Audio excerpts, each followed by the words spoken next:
আবৃত্তি করছি শুভ দাশগুপ্তের লেখা আমি সেই মেয়ে কবিতাটি। আমি সেই মেয়ে, বাসে ট্রেনে রাস্তায় আপনি যাকে রোজ দেখেন, যার শাড়ি কপালের টিপ কানের দুল আর পায়ের গোড়ালি আপনি রোজ দেখেন, আর আর আরো অনেক কিছু দেখতে পাবার স্বপ্ন দেখেন। স্বপ্নে যাকে ইচ্ছে মতন দেখেন, আমি সেই মেয়ে। বিহারের প্রত্যন্ত গ্রামে দিনের আলোয় যার ছায়া মারানো আপনার ধর্মে নিষিদ্ধ, আর রাতের গভীরে যাকে বস্তি থেকে তুলে আনতে পাইক বরকন্দাজ পাঠান আপনি, আর সুসজ্জিত বিছানায় যার জন্য অপেক্ষায় অধীন হয় আপনার রাজকীয় লামপট্ট, আমি সেই মেয়ে। আমি সেই মেয়ে, আসামের চা বাগানে ঝুপড়ি কামিন বস্তি থেকে যাকে আপনি নিয়ে যেতে চান সাহেবী বাংলোয় মধ্যরাতে, ফায়ার প্লেসের ঝলসে ওঠা আলোর মোদির চোখে দেখতে চান যার অনাবৃত শরীর, আমি সেই মেয়ে।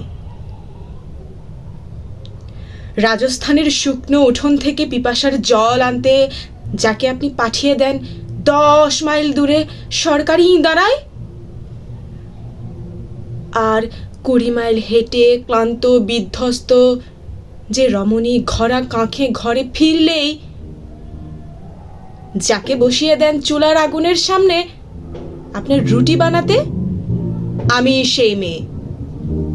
আমি সেই মেয়ে যাকে নিয়ে আপনি মগ্ন হতে চান গঙ্গার ধারে, কিংবা ভিক্টোরিয়ার সবুজে, কিংবা সিনেমা হলের নীল অন্ধকারে, যার চোখে আপনি এঁকে দিতে চান ঝুঠা স্বপ্নের কাজল, আর ফুরিয়ে যাওয়া সিগারেটের প্যাকেটের মতো যাকে পথের পাশে ছুঁড়ে ফেলে আপনার ফুল সাজানো গাড়ি শুভ বিবাহ সুসম্পন্ন করতে ছুটে যায় শহরের পথে।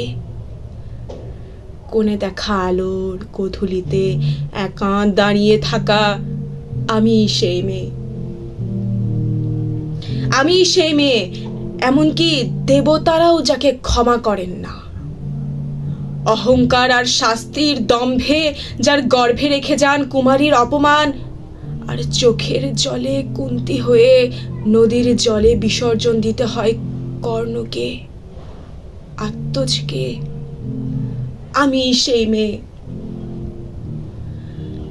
সংসারের অসময়ের আমিই ভরসা। আমার ছাত্র পড়ানোর টাকায় মায়ের ওষুধ কেনা হয়, আমার বাড়তি রোজগারে ভাইয়ের বই কেনা হয়, আমার সমস্ত শরীর প্রবল বৃষ্টিতে ভিজতে থাকে, কালো আকাশ মাথায় নিয়ে আমি ছাতা হয়ে থাকি, ছাতার নিচে সুখে বাঁচে সংসার। আপনারা আমার জন্য অনেক করেছেন। সাহিত্যে, কাব্যে, শাস্ত্রে, লোকাচারে আমাকে মা বলে পুজো করেছেন, প্রকৃতি বলে আদিক্ষেতা করেছেন, আর শহরগঞ্জের কানা গলিতে ঠোঁটে রং মাখিয়ে কুপি হাতে দাঁড় করিয়েও দিয়েছেন। হ্যাঁ, আমি সেই মেয়ে। একদিন হয়তো অন্য কোনো একদিন আমার সমস্ত মিথ্যে পোশাক ছুঁড়ে ফেলে দিয়ে আমি হয়ে উঠব সেই অসামান্য। খোলা চুল মেঘের মতো ঢাকবে আমার খোলা পিঠ, দু চোখে জ্বলবে ভীষণ আগুন, কপাল ঠিকরে বেরোবে ভয়ঙ্কর তেজ রশ্মি, হাতে ঝলসে উঠবে সেই খড়গ, দুপায়ের নুপুরে বেজে উঠবে রণদুন্দভি, নৃশংস অট্টহাসিতে ভরে উঠবে আকাশ। দেবতারাও আতঙ্কে স্তব্ধ হয়ে বলতে থাকবেন, মহামেঘ প্রভাং ঘোরাং মুক্তকেশিং চতুর্ভুজাং কালিকাং দক্ষিণাং মুন্ডমালা বিভূষিতাং। বিভৎস দাবানলের মতো আমি এগোতে থাকবো, আর আমার এগিয়ে যাবার পথের দুপাশে মুন্ডহীন অসংখ্য দেহ ছটপট করতে থাকবে। সভ্যতার দেহ, প্রগতির দেহ, উন্নতির দেহ, সমাজের দেহ।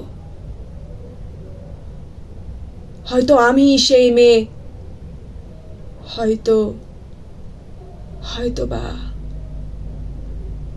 ধন্যবাদ।